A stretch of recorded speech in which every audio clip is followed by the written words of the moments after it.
Oke, kembali lagi bersama gue Tanto Japa dan juga narasumber gue yang paling kece, yang paling ganteng, setangerang raya tentunya khususnya di Karang Tengah Keren. Masih bersama Bang Oji Saputra. Salam dari kita, Konslet masih asik keren.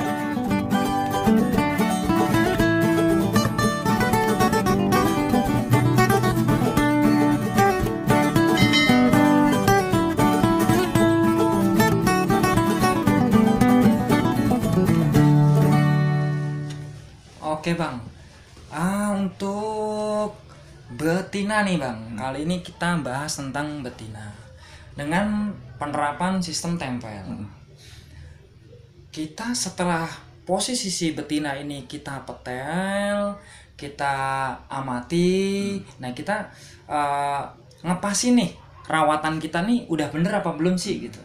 Nah rawatan bener atau enggaknya itu kan posisinya burung ini ngekek bang ya. Karena tujuan dari perawatan tadi, mau itu sistem tempel ataupun mau disinggilin jadi vector ataupun nanti diuntulin jadi konslet, tujuannya adalah bunyi bang ya. Itu udah tolak ukur utamanya kiblat perawatan lovebird adalah bunyi gitu ya. Nah kalau cara memahami karakter dari si lovebird ini maunya dirawat yang seperti apa gitu. Nah kadang-kadang teman-teman ini proses metel ini main di petel-petel aja bang. Jadi udah dari tempelan main di petel tanpa diamati. Jadi nggak tahu nih sebenarnya rawatan sekian minggu ini bener nggak sih gitu. Nah ini kalau bang Oji nih versinya bang Oji untuk betina, untuk penggacoran dulu nih bang ya, tahap penggacoran dulu. Proses metelnya setelah dipetel itu akan ada tanda-tanda itu bang Oji ngebacanya gimana, kemudian melakukan apa? Monggo tips and triknya dibagi bang. Jadi gini, saya banyak lah jadiin betina ya ibaratnya gitu ya. Saya pertama nih ya, intinya ya saya baru beli rambut betina dengan durasi panjang, tak punya siapa lah ibaratnya, dari kios mungkin panjang 30 atau semenit ya kan. Saya beli itu, saya rawat baru ibaratnya langsung saya jajar ke teman-temannya, itu saya pakai rendah ya ibaratnya gitu kan, rendah terus saya jajar sama teman-temannya terus. Itu pasti burung pertama datang itu pasti faktornya luar biasa menurut ya. Biasanya kan emang biasa teman-teman baru ya kan, ibaratnya kakak udah biarin kayak begitu, besok saya keluarin, saya mandiin terus ibaratnya betinanya nih, ibaratnya 3 saya punya, saya mandiin terus bareng-bareng dia. Jantannya ibaratnya kan settingannya beda tuh ya, enggak dia untuk jemper doang ibaratnya gitu, beda ibaratnya pagi itu saya ngeluarin jantan, tapi malam itu jantan itu biasanya saya istirahat, betina saya keluarin. Untuk mandinya itu rata-rata saya betina ya kan. Untuk pemetelan itu biasanya saya habis mandi ya Om Tanto, kan kering, dijemur dikit agak kering-kering udah ngedidis ya Om Tanto ya. Itu habis ngedidis saya pisahin Om Tanto sendiri.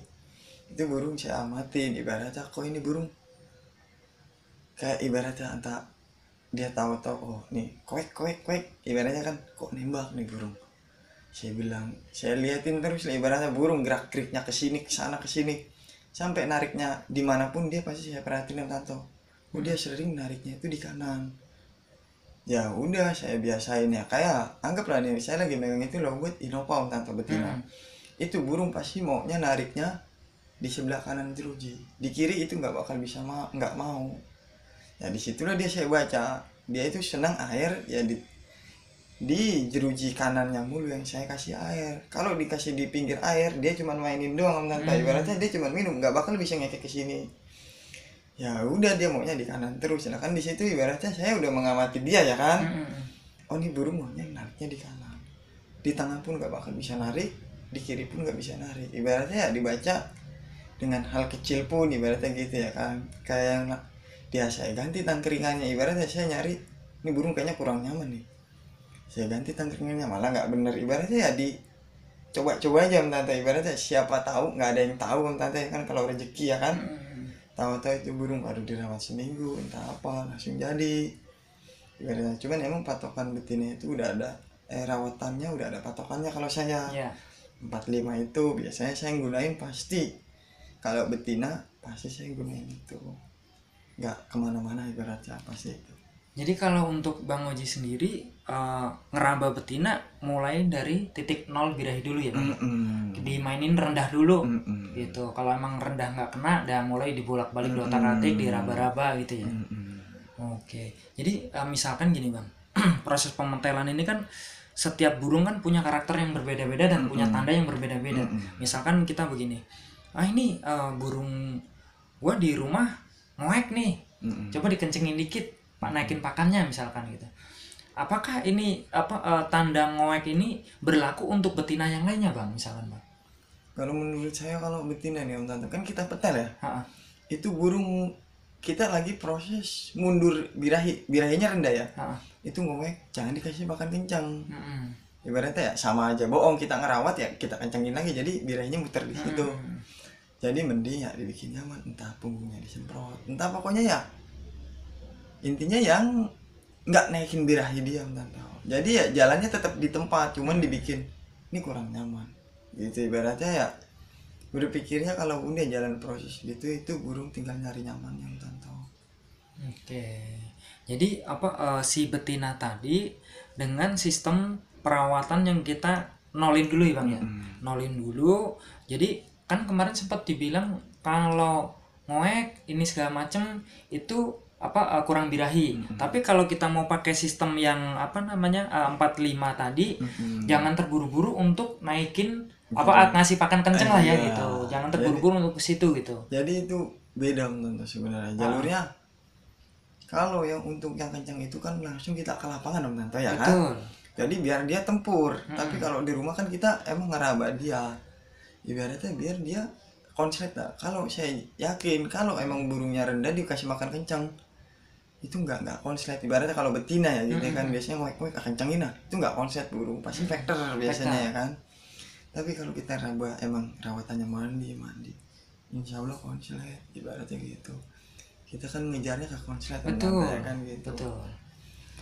Jadi ya intinya dinyamanin. Kalau betina itu sebenarnya bikin betina gacor itu lebih gampang Om. Bikin betina gacor itu lebih gampang. Nah, kegampangannya itu ada di mana nih Bang? Biar teman-teman di YouTube ini kan banyak yang punya betina nih, yang susah bunyi nih. Nah, gimana tuh Bang bagi ini nih ilmunya tuh Bang? Nah biasanya ya kan habis dipetel dari teman-temannya, intinya Om Tanto itu dipetel di tempat sepi. Di tempat sepi sendirian. Iya, nyaman di tempat sepi, pasti bunyi. Kalau dia ngoek disemprot aja punggungnya.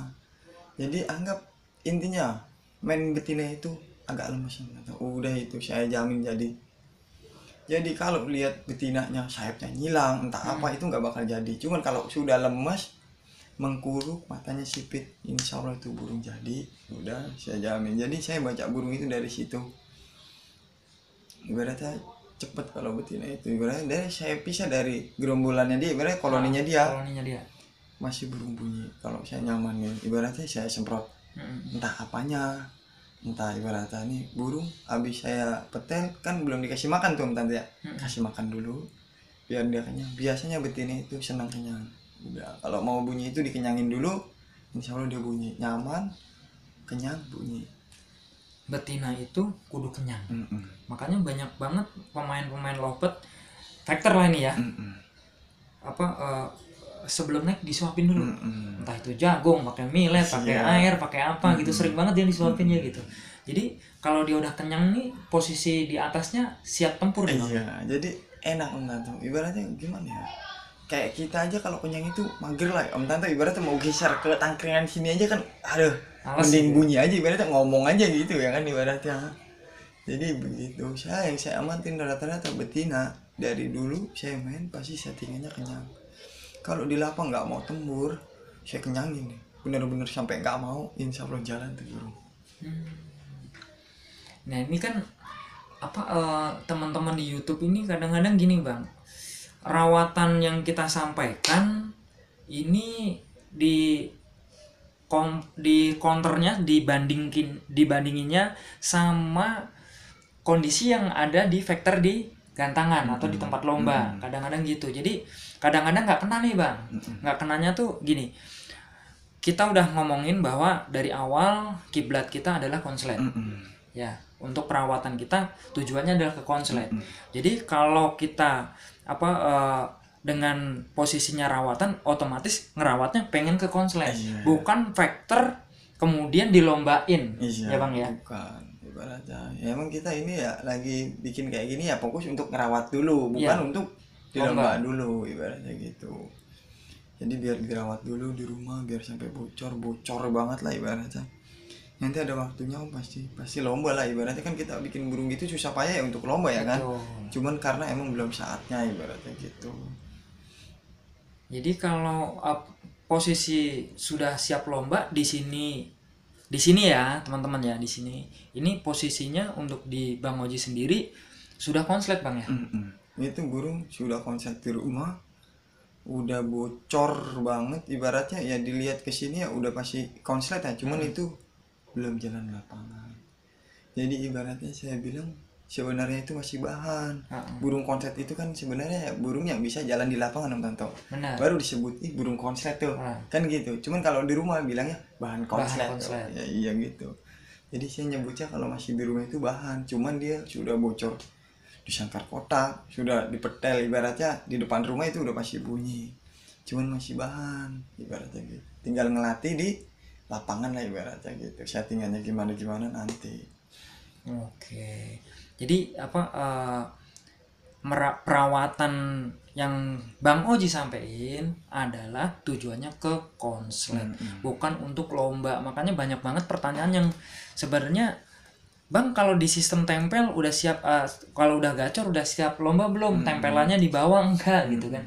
Sebenarnya kan kita pakai sistem tempel ini dengan dipetel gacor ngajarin bahwa burung ini nantinya akan dipasangin Bang ya. Ngajarin nanti pas lagi dipasangin lo gua ambil sendirian, lo gacor gitu kan ya Bang ya.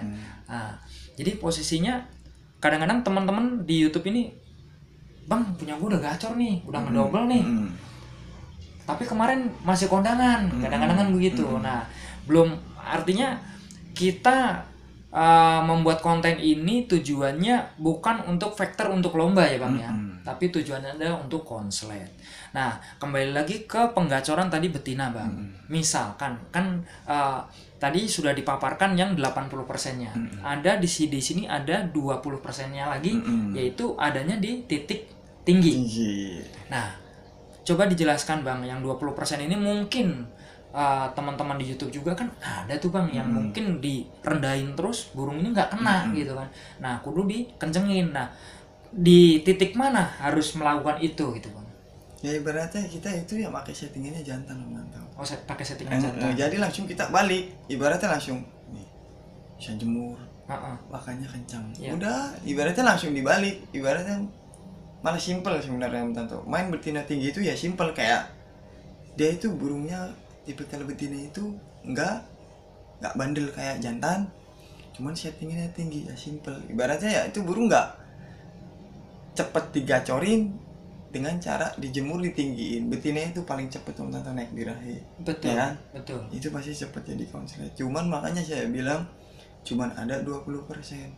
Anggaplah lomba di Indonesia itu kan banyak ya, dia cuman paling ada berapa ekornya gitu ya. Benar. Ya, ini susah. Ini apa yang disampaikan Bang Oji ini gue pernah ngalamin Bang gitu. Gue pernah dapat burung gitu kan. Ini burung nggak pernah gue rawat, gue taruh di luar terus Bang. Jadi posisinya itu kejemur ya kepanasan, adanya di teras gitu. Ya jadi ini burung nih suaranya akhirnya kering sendiri nih. Pakan itu pakan sisa ternakan yang memang pakannya udah kenceng lah Bang ya. Kalau buat ternakan memang kita nyari birahinya doang buat produksi gitu. Sisa-sisaan itu gue kasihin, gitu ke si lovebird yang di luar tadi gitu. Justru suaranya kering, akhirnya gacor, sampai ngedouble sendiri gitu Bang. Akhirnya gue pasangin gitu. Nah itu, tapi besoknya akhirnya gue pakai treatment yang seperti ini. Akhirnya kan gue lombain juara nih burung nih.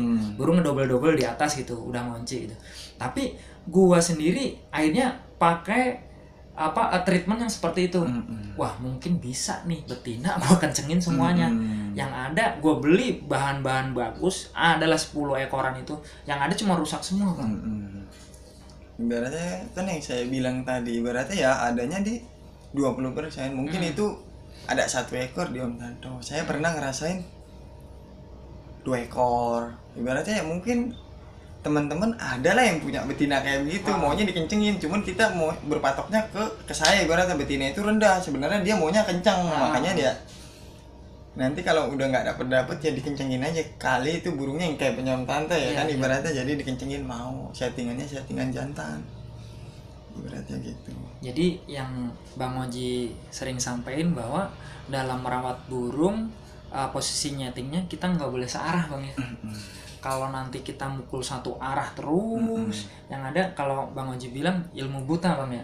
Ilmu buta itu udah gue ngejadiin konslet itu dengan dimandiin doang bisa konslet gitu. Padahal burungnya tipikalnya bukan pengen mandi Bang ya. Ini ya, saya juga pasti teman-teman itu main konslet itu berpatokan pakan kencang, ya, jemur kencang, saya jamin itu, ya kan, ya itu sekenanya Tanto. Ibaratnya gimana ya, yang bikin itu bisa 5.000 orang, mungkin yang jadi cuma 1 atau 2 ekor, jadi gitu ya kan, rata-rata itu kan orang kan pada berpatok jebol birahi kayak begitu kan. Saya mikir ya kalau saya jebol birahi ya burung saya jebolin semua Tanto. Jebolin birahi itu gampang, ibaratnya Tanto ya kan, kasih pakannya kencang terus dijemur itu ya. Ya makanya saya bikin benar-benar ya, saya ceritain ya apa adanya, ibaratnya bikin konsep itu ya bukan hanya jebol birahi loh, ibaratnya ya dicari dikit-dikit, ibaratnya kalau cuman jebol birahi ya burung ternakan itu konsep semua, ibaratnya itu birahinya luar biasa. Nih ya, gitu. ini kata-katanya bagus nih. Jadi selama ini pemula memandang konslet itu untuk dijebolin birahi dulu. Makanya ada yang jual pakan ini untuk jebol birahi, pakan itu buat ini birahi segala macamnya. Dengan kadang-kadang ada juga yang nyampe cabul Bang ya. Sampai cabul tapi nggak gacor-gacor, malah jadinya jadi rusak semua Bang ya gitu.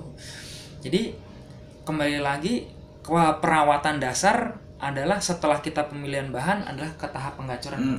Jadi dicari, jangan berpatokan dengan pakan kencang jemur kencang konslet nih, pakan kencang jemur konslet ya, dicari lah ibaratnya, oh coba nih dimandiin terus ya, burung itu kan maunya dirawat Tante ya kan. Betul. Ya kalau ini ya Tante, anggaplah yang jual pakan kencang itu pasti konsletnya ribuan Tante ya, karena dia aja punya pakan kencang sama ini kencang ya kan, ngapain dia jualin, mending dia pakai sendiri. Kalau emang ya aja. Iya, karena kalau dia pikir itu ya jebol birahi itu konslet. Jangan jual pakannya Bang ya, jual konsletnya aja. Jadi ya harus dirawat ya, dia pun pusing. Ibaratnya pasti saya jamin yang jual itu pun pusing, saya pun pusing main konslet. Karena ilmunya ya gimana ya, burungnya nggak bisa diajak ngomong ibaratnya ya. Cuman punya ilmu itu aja ibaratnya kan, kesini, oh tahu dapat di sini ya, udah di situ ya. Menurut saya ya rezeki yang saya kejar, ibaratnya kan gitu, rezeki kalau nggak dikejar kan nggak bakal dapat teman-teman ya kan. Ya di situlah saya kejar ibaratnya. Oke, jadi apa selama ini persepsinya banyak yang salah Bang ya? Menurut saya itu salah, kalau jebol birahi itu salah ibaratnya gitu. Jadi sebenarnya pakan kenceng tadi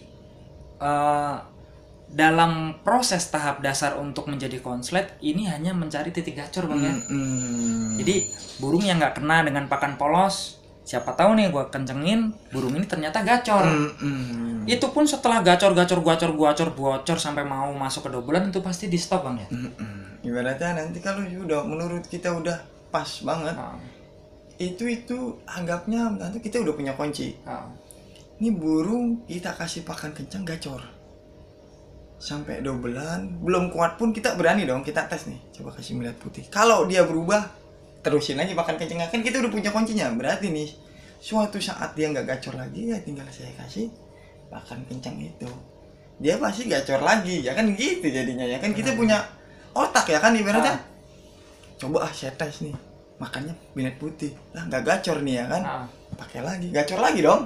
Kalau gacor ya berarti kan kuncinya udah ada di dia ibaratnya. Ini kita bisa mainin dia nih ibaratnya ya kan. Saya kasih terus nih, makin gacor ya udah kita pakai ini terus. Jadi kan ibaratnya dia senang mungkin sama pakan yang kita kasih ini, ibaratnya gitu. Oke, cukup untuk di konten kali ini Bang, seputar lovebird betina ya.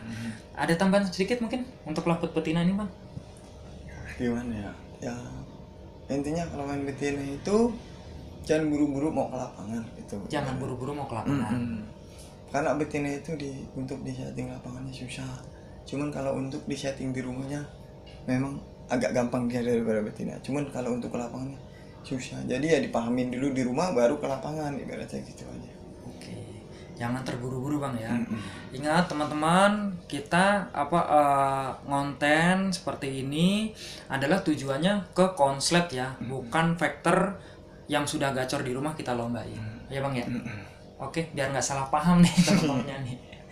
Nanti komentarnya juga pasti jangan gitu lagi, maksudnya Bang ini gua udah gacor, udah siap dibawa ke lapangan belum? Bang kemarin dengan treatment ini kok di gantangan malah ngering, apa seperti apa gitu. Emang belum siap buat dilombain Bang ya? Belum siap Bro.